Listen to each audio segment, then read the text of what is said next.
Bonjour, bonsoir, chers amis profanes. Bienvenue dans cette nouvelle capsule profane dans laquelle nous allons parler aujourd'hui de la fiscalité applicable pour l'acquisition ou la construction de son habitat principal. Étant dans une société dans laquelle, socialement et culturellement parlant, l'acquisition d'une résidence principale est le sacerdoce de tout travailleur. Ainsi donc, afin de pouvoir construire ou bien de pouvoir acheter une maison, les salariés vont effectuer des prêts au niveau des banques pour pouvoir acquérir une maison. Étant donc fortement imprégné des réalités sociales et culturelles de cette culture d'habitat au Sénégal, le législateur sénégalais a décidé d'adopter une politique fiscale sociale destinée envers les contribuables qui effectuent des prêts pour pouvoir construire ou s'acheter une maison. Ainsi, pour la construction ou l'acquisition d'une résidence principale, le législateur offre certaines largeurs fiscales aux contribuables sénégalais, notamment une exonération à la taxe sur les affaires financières, c'est-à-dire la TAF, mais aussi la déduction à l'impôt sur le revenu du montant des intérêts consentis pour la construction ou l'acquisition de son habitat principal.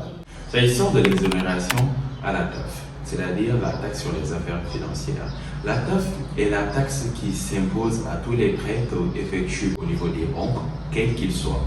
Ainsi donc, dans le cadre d'une politique sociale, le législateur sénégalais a décidé maintenant d'exonérer les différents prêts qui sont effectués pour l'acquisition ou bien la construction de sa résidence principale lorsque le montant de ces prêts ne dépasse pas 20 millions de francs CFA.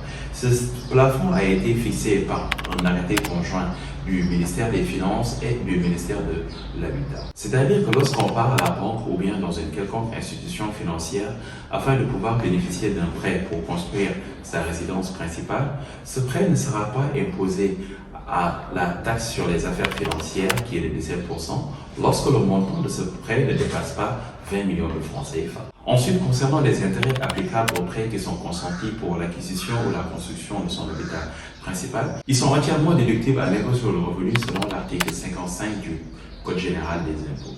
C'est-à-dire que les intérêts applicables aux prêts consentis pour la construction ou bien l'acquisition d'une résidence principale, quel que soit le montant de ces intérêts, dont le pourcentage varie d'une banque à une autre, et quel que soit le montant du prêt également, ces intérêts sont déductibles dans leur totalité à l'impôt sur le revenu.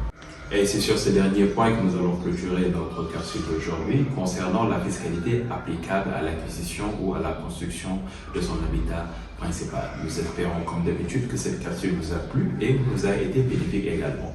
N'hésitez pas à nous faire part de vos réactions via les commentaires, mais aussi d'aimer la vidéo et de la partager à vos amis passionnés. Nous vous donnons donc rendez-vous pour une nouvelle capsule la semaine prochaine. D'ici là, portez-vous bien et profitez des vôtres.